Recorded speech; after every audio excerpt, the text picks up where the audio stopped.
નમસ્કાર વિદ્યાર્થી મિત્રો, હું બ્રિજેશ ઠક્કર, ધોરણ 9 વિષય ગણિત પ્રકરણ 3 યામ ભૂમિતિમાં તમારું સ્વાગત કરું છું. હવે યામ ભૂમિતિ એટલે આલેખપત્રની વાત આવે, બરાબર છે. એકચ્યુઅલી યામ ભૂમિતિનો ઉપયોગ આલેખપત્ર પર કોઈપણ બિંદુનું સ્થાન તે દર્શાવવા માટે થાય છે. શરૂઆત કરીએ. ધારો કે અહીંયા આગળ આપણને આકૃતિ 3.1ની અંદર એક સોસાયટી આપેલી છે, જેમાં શેરી 1, શેરી 2, શેરી 3, શેરી 4, શેરી 5, શેરી 6 એવી રીતે 8 શેરીઓ આપેલી છે. આ 8 શેરીઓમાંથી ધારો કે મને કહેવામાં આવે કે તમે ક્યાં રહો છો, તો એમ કહું કે ભાઈ હું સોસાયટીમાં મારું 5મું મકાન છે, પણ કઈ શેરીમાં? આવી તો 8 શેરીઓ છે. પછી હું એમ કહું કે ભાઈ હું 3જી શેરીમાં રહું છું, તો મકાન નંબર કયો? તો મકાન નંબર પણ નથી ખબર. એટલે જો બંને વસ્તુ ખબર હોય કે 3જી શેરીમાં 5મું મકાન જે છે ત્યાં હું રહું છું, તો આપણને મારું ઘર આસાનીથી મળી જશે કે 3જી શેરી અને 5મું મકાન. તો આ રીતે આલેખપત્ર પર કોઈપણ બિંદુને દર્શાવવા માટે બે વસ્તુની જરૂર પડે છે. તેનું બે અંતર જરૂર પડે છે. કયા પ્રકારના અંતર તે હવે આગળ સમજીએ. અહીંયા આગળ પણ એક બીજી પ્રવૃત્તિ છે કે એક કાગળના ટુકડા ઉપર એક ટપકું કરેલું છે. હવે એ ટપકું એનું અંતર કેટલું?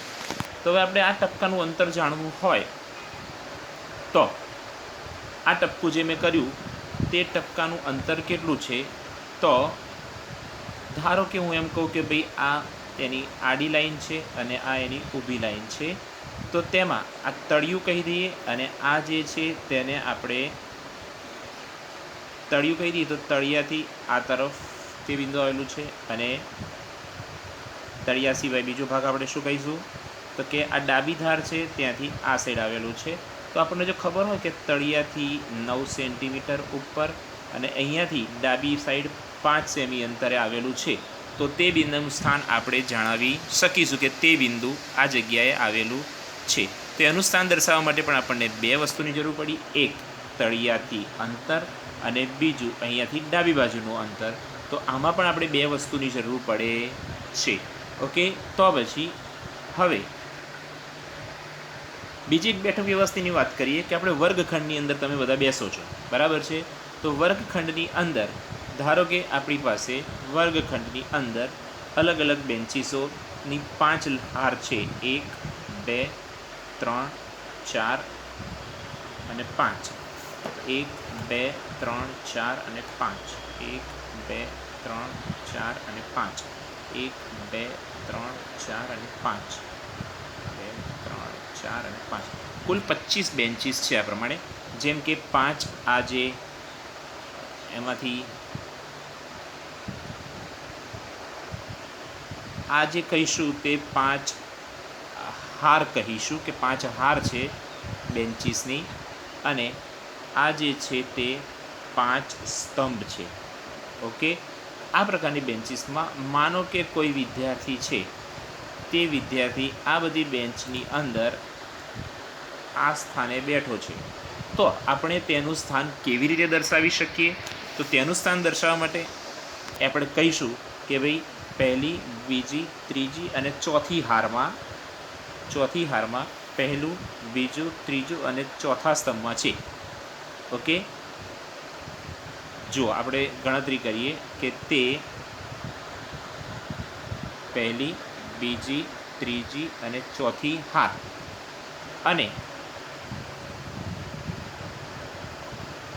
જો આપણે સ્તંભ કહીશું તો અહીંયાથી જોઈશું તો પહેલો સ્તંભ અને આ બીજો સ્તંભ, તો અહીંયાથી ચોથી હાર અને બીજો સ્તંભ તે જગ્યાએ આ વિદ્યાર્થી બેઠેલો છે. તો આ રીતે આપણે તેનું સ્થાન દર્શાવી શકીએ. ઓકે, તો આ બેઠક વ્યવસ્થાની વાત થઈ કે આપણે વર્ગખંડની અંદર આવી રીતે બેઠક વ્યવસ્થામાં આપણે વિદ્યાર્થીઓ બેસે છે.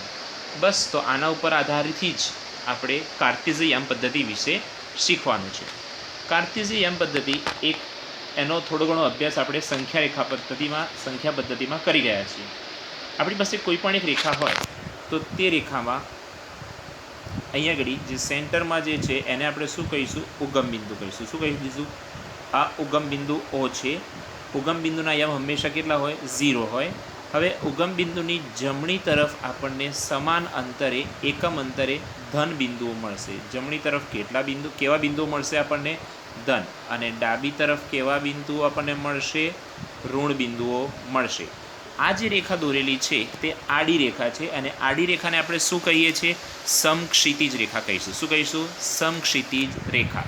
હવે આની જ અંદર જો આપણી પાસે આવી રીતે ઊભી રેખા દોરવામાં આવે તો તેને આપણે કઈ રેખા કહીશું? શિરોલંબ રેખા. અને કઈ રેખા કહેવાય? શિરોલંબ રેખા. શિરોલંબ રેખાની અંદર વાત કરીશું તો એમાં એકમ અંતરે ઉપરની તરફ ધન બિંદુઓ મળશે અને નીચેની તરફ ઋણ બિંદુઓ મળશે. આના વિશે હમણાં આપણે આગળ ભણીએ છીએ, પણ આ વસ્તુ આપણે સમજી લીધી. ઓકે. હવે રેને ડી કાર્તેઝ એક ગણિતશાસ્ત્રી હતા. રેને ડી કાર્તેઝ એમણે સમતલમાં બે રેખાઓને એકબીજાને લંબ દર્શાવવા માટેનો વિચાર કર્યો અને આલેખપત્રને બનાવવાનું નક્કી કર્યું કે લંબ રેખાઓ તો ગમે તે દિશામાં હોઈ શકે. બરાબર છે. હવે જ્યારે બે રેખાઓથી બિંદુનું સ્થાન સમતલમાં નક્કી કરીએ ત્યારે હંમેશા એક સમક્ષિતિજ અને બીજી આપણે કેવી રેખા લઈશું? શિરોલંબ રેખા લઈશું, જે મેં હમણાં તમને સમજાવી. તો અહીંયા આગળ આપણી પાસે આ બે રેખાઓ છે. જુઓ, આ એક જે રેખા છે એ સમક્ષિતિજ રેખા છે અને આ જે છે તે શિરોલંબ રેખા છે. આ બંને રેખાઓને ભેગી કરીશું તો એ બંનેને ઉગમ બિંદુથી જ ભેગી કરવામાં આવે. ક્યાંથી ભેગી કરવામાં આવે? ઉગમ બિંદુથી જ ભેગી કરવામાં આવે. તો અહીંયા આગળ આપણી પાસે ઉગમ બિંદુથી ભેગી કરેલી રેખાઓ આપણી પાસે આવી ગઈ. આ બંને રેખાઓમાં આપણે જોઈશું તો આ ઓ એક્સ ડેશ જે છે, પહેલાં આપણે ઓ એક્સ વિશે વાત કરીએ. ઓ એક્સ જે છે તે આપણને ધન ભાગ દર્શાવે છે. જુઓ, બધી ધન સંખ્યાઓ છે. અહીંયા આગળ આ બધી સંખ્યાઓ કેવી છે? ધન છે. સર આગળ જોઈએ તો ઓ વાયની વાત કરીએ. હવે તો ઓ વાયમાં પણ બધી કેવી સંખ્યાઓ છે? આ બધી સંખ્યાઓ જુઓ ધન છે. ત્યારબાદ આપણે વાત કરીએ છીએ ઓ એક્સ ડેશ, એટલે આ તરફની વાત કરીએ છીએ. ઓ એક્સ ડેશમાં બધી સંખ્યાઓ કેવી મળે છે? આપણને ઋણ મળે છે. તેવી જ રીતે ઓ વાય ડેશ જે છે ત્યાં આગળ પણ આપણને બધી સંખ્યાઓ કેવી મળે છે? ઋણ. તો ત્યાંથી સમજી લેજો, ઓથી એક્સમાં જમણી તરફ ઓ એક્સ જે છે તે ધન સંખ્યા દર્શાવે છે, ઓ વાય પણ ધન સંખ્યા દર્શાવે છે, જ્યારે ઓ એક્સ ડેશ ઋણ અને ઓ વાય ડેશ પણ ઋણ સંખ્યાઓ દર્શાવે છે. તો આ એક મુદ્દો તમારે ખાસ ધ્યાનમાં રાખવાનો છે કે ઓ એક્સ ધન, ઓ વાય ધન, પરંતુ O X dash, O Y dash આ બંને ઋણ કિંમતો દર્શાવે છે. કેવી કિંમતો દર્શાવે છે? ઋણ કિંમતો. આ વસ્તુને આપણે ખાસ ધ્યાનમાં રાખીશું. આ બંને અક્ષો એકબીજાને જ્યાં છેદે છે તેને બિંદુ ઓ કહીશું અને ઓ બિંદુને ઉગમ બિંદુ કહેવાય. શું કહેવાય? ઉગમ બિંદુ કહેવાય. ઓકે, ચલો આગળ વધીએ. તો આ ઓ એક્સ જે છે એ ઓથી એક્સની ધન દિશા કહેવાય. ઓ એક્સ ડેશ જે છે તે ઓથી એક્સની ઋણ દિશા કહેવાય. ઓ વાય એ ઓથી વાયની ધન દિશા કહેવાય અને ઓ વાય ડેશ એ ઓથી વાયની ઋણ દિશા કહેવાશે. ઓકે, આપણે આજે આલેખપત્ર દોર્યું એ આલેખપત્રને કારણે આલેખપત્ર પર આજે બંને અક્ષ દોર્યા એ અક્ષને કારણે આલેખપત્રના 4 ભાગ પડે છે. કેટલા ભાગ પડે છે? 4 ભાગ. કયા 4 ભાગ પડે છે તે હવે સમજીએ. તો એને ચરણ, આલેખના જે 4 ભાગ પડે છે તેને ચરણ તરીકે ઓળખવામાં આવે છે. આને આપણે કહીશું પ્રથમ ચરણ, આને કહીશું દ્વિતીય ચરણ, આને તૃતીય ચરણ અને આને આપણે કહીશું ચતુર્થ ચરણ. દરેક ચરણની અંદર આપણે વાત કરીએ તો તે ચરણમાં એક્સ અને વાય બંને બિંદુઓ આવેલા હોય છે. ધારો કે અહીંયા આગળ કોઈ બિંદુ આવેલું હોય અહીંયા, તો તેના યામ, તો અહીંયાથી આપણે આ લંબ એક્સ તરફ જોઈશું તે એક્સનું અંતર કહેવાશે. જ્યારે આ તેનું વાય એક્સ તરફનું અંતર કહેવાશે. કોઈ પણ બિંદુ આપણને એક્સ યામ અને વાય યામની સાથે, હવે અહીંયા બંને યામ કેવા આવે છે આપણી પાસે? ધન આવે છે. હવે પહેલાં આ એક્સ અક્ષ અને વાય અક્ષથી બનતું જે સમતલ છે એને એક્સ વાય સમતલ કહેવાય. શું કહેવાય? એક્સ વાય સમતલ કહીશું, અથવા તો એને કાર્ટેઝીય યામ સમતલ પણ કહી શકાય. ઓકે, તો અહીંયા આગળ આપણને નીચેની આકૃતિમાં બે બિંદુઓ દર્શાવેલા છે, બિંદુ પી અને બિંદુ ક્યુ. ઓકે, તો પી બિંદુ માટે વાત કરીએ તો પી બિંદુનું એક્સ અક્ષ તરફ જે અંતર છે તે એમ બિંદુએ આવે છે અને વાય અક્ષ તરફ જે અંતર છે તે એન બિંદુએ આવે છે. તો પી બિંદુનું એક્સ અક્ષથી ધન લંબ અંતર કેટલું થાય છે? પી એમ. કેટલું થાય છે? પી એમ કહો કે ઓ એમ કહો, એ કેટલું અંતર કહેવાશે? 4 એકમ અંતર કહેવાશે. કેવું કહેવાશે? 4 એકમ. તેવી જ રીતે પી બિંદુનું વાય અક્ષથી લંબ અંતર જોઈશું તો એ આ અંતર જે છે આ તે અંતર આપણે કેટલું કહીશું? 3 એકમ.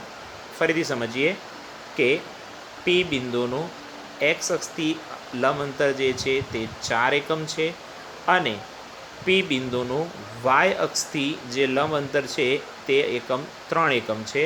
માટે આ પી બિંદુ જે છે તેના યામ હંમેશા પહેલાં એક્સનું મૂલ્ય લખાય અને પછી વાયનું મૂલ્ય લખાય, તો પીના યામ 4 3 છે તેમ કહેવાય.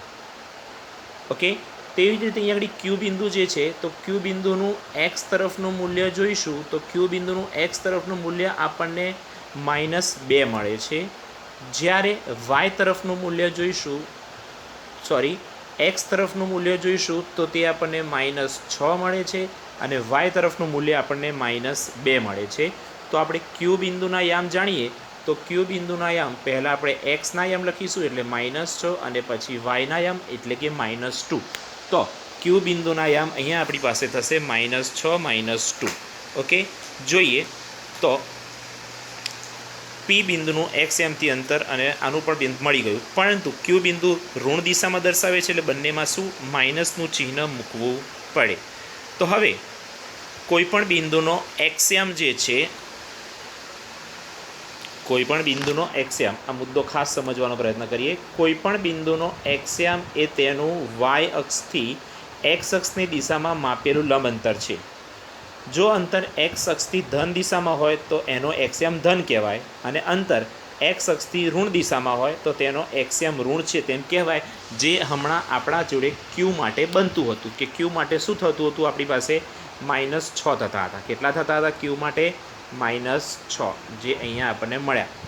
ઓકે, માટે તેમાં આપણે માઇનસ કહેવું પડ્યું. તેવી જ રીતે જો કોઈ બિંદુનો વાયમ તેનું એક્સ અક્ષથી વાય અક્ષની દિશામાં માપેલ લંબ અંતર હોય તો જો વાય અક્ષથી ધન દિશામાં આપેલું હોય તો વાયમ ધન કહેવાય અને ઋણ દિશામાં આપેલું હોય તો વાયમ શું કહેવાશે? ઋણ કહેવાશે. જેમ ક્યુ બિંદુમાં થતું હતું, -2 મળતા હતા જ્યારે પી બિંદુમાં ધન 3 મળતા હતા. એટલે જ અહીંયા આગળ જુઓ મેં જે સમજાવ્યું તે જ વસ્તુ કે પીના આયામ કયા મળ્યા છે આપણને? 4 3 અને ક્યુના આયામ કયા મળ્યા છે? -6 2. કોઈ પણ આવી રીતે ક્રમયુક્ત જોડ લખેલી હોય જેમ કે 4 3 તો તેમાં આ જે એક્સયામ જે છે તેને તેના કોટી કહેવાય. શું કહેવાય? કોટી. અને વાયામ જે છે તેને તેનો ભુજ કહેવાય. શું કહેવાય? ભુજ. ઓકે, એક્સયામ જે હશે તેને કોટી કહીશું અને વાયામ જે હશે તેને આપણે શું કહીશું? ભુજ કહીશું.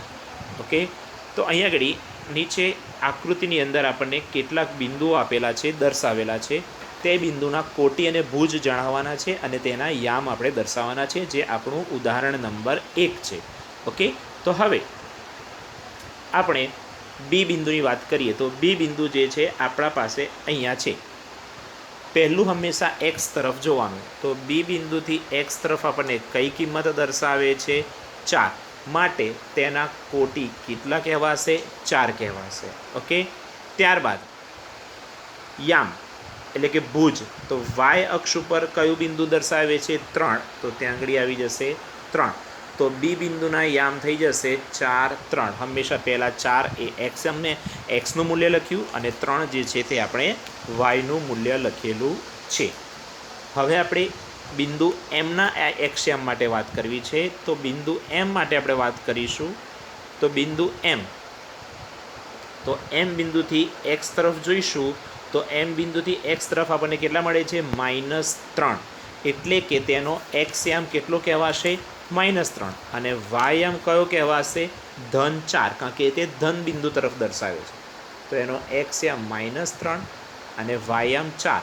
તો એમાં હશે -3, 4. આ આપણને એમ બિંદુના યામ મળશે. જ્યારે એલ બિંદુની વાત કરીએ તો એલ બિંદુ માટેનો એક્સ યામ, તો એલ બિંદુ માટે આપણે એક્સ યામ જોઈશું તો એક્સ યામ એટલે આ તરફ, તો એક્સ યામ આપણને દર્શાવે છે -5 અને વાય યામ દર્શાવે છે -4. તો બિંદુ એલના યામ થઈ જશે -5, -4. ઓકે, તો આપણે અહીંયા આગળ જવાબ એનો પણ લખી શકીશું -5 અને -4. એસ બિંદુના સ્થાન માટેની વાત કરીએ તો બિંદુ એસ, તો બિંદુ એસ માટે આપણે વાત કરીશું. તો બિંદુ એસમાં જેમાં એક્સ અક્ષ તરફ જોઈશું તો -3 અને વાય અક્ષ તરફ જોઈશું તો -4. એટલે એસના યામ થઈ જશે 3, -4. આ બિંદુ એ એસના યામ થયા કહેવાય, એટલે કે કોટી અને ભુજ, એટલે કે તેની ક્રમયુક્ત જોડો મળી કહેવાય. તો આના ઉપરથી આપણે એક વસ્તુ શીખીશું કે આવું કોઈ પણ આલેખ પત્ર હોય તેના પર આ પ્રથમ ચરણમાં જેટલા પણ બિંદુઓ હશે તેના બંને યામ આપણને ધન મળશે. કેવા મળશે? બંને યામ ધન. અને આ પ્રથમ ચરણની વાત થઈ. ત્યારબાદ આપણે દ્વિતીય ચરણ માટે વાત કરીએ તો દ્વિતીય ચરણમાં એક્સ યામ જે છે તે ઋણ હશે અને વાય યામ કેવો હશે? ધન હશે. ઓકે, આ દ્વિતીય ચરણની વાત થઈ. તૃતીય ચરણની વાત કરીએ તો તૃતીય ચરણની અંદર બંને યામ આપણને ઋણ મળશે. આ કોની વાત થઈ? ત્રીજા ચરણની વાત થઈ. અને હવે ચોથા ચરણની વાત કરીશું તો ચોથા ચરણમાં એક્સ યામ ધન હશે અને વાય યામ ઋણ હશે. તે વાત થઈ ચતુર્થ ચરણની. તો મિત્રો, આ 4 ચરણ વિશે આપણે ભણ્યા કે 4 ચરણમાં કોઈ પણ બિંદુ હોય તેનું સ્વરૂપ કેવું હોય. ફરીથી, પ્રથમ ચરણમાં હશે તો બંને યામ ધન, દ્વિતીય ચરણમાં હશે તો એક્સ ઋણ અને વાય ધન, તૃતીય ચરણમાં હશે તો બંને યામ ઋણ હશે અને ચતુર્થ ચરણમાં હશે તો એક્સ યામ ધન અને વાય યામ કેવો મળશે? આપણને ઋણ મળશે. આ જ શક્યતાને આપણે બીજી રીતે પણ લખી શકીએ. અને બીજી રીતે લખવાની જે રીત છે તે કંઈક એવી છે કે પ્રથમ ચરણમાં એક્સ >0, વાય પણ >0. જ્યારે દ્વિતીય ચરણની વાત કરીશું તો દ્વિતીય ચરણમાં એક્સ <0, વાય >0. તૃતીય ચરણની વાત કરીશું, તૃતીય ચરણમાં એક્સ પણ <0, વાય પણ <0. અને ચતુર્થ ચરણની વાત કરીશું તો એક્સ >0 અને વાય <0 થશે. એનો મતલબ કે >0, કોઈ પણ સંખ્યાનું મૂલ્ય >0, એનો મતલબ કે 0 કરતાં મોટી એટલે ધન. તો અહીંયા આગળ આપણે કહી શકીશું કે એક્સ પણ ધન છે, વાય પણ ધન છે. અહીંયા આપણે કહીશું કે ખાલી વાય ધન છે. અહીંયા ત્રીજા ચરણમાં એક પણ ધન નથી, જ્યારે ચોથા ચરણમાં એક્સ ધન છે, વાય યામ ઋણ છે. ઓકે,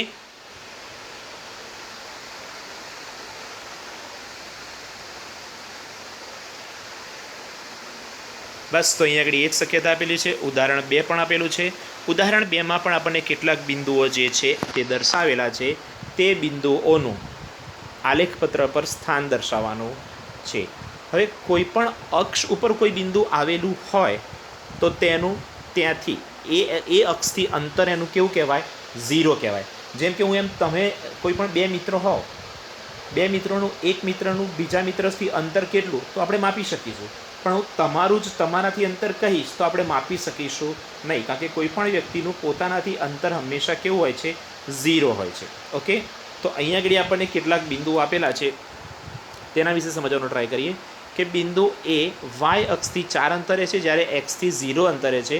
તેથી બિંદુ એનો એક્સયામ 4 છે અને વાયયામ કેવો છે 0. એટલે કે બિંદુ એના યામ કયા થાય છે? અહીંયા આગળ આપણી પાસે 4 0.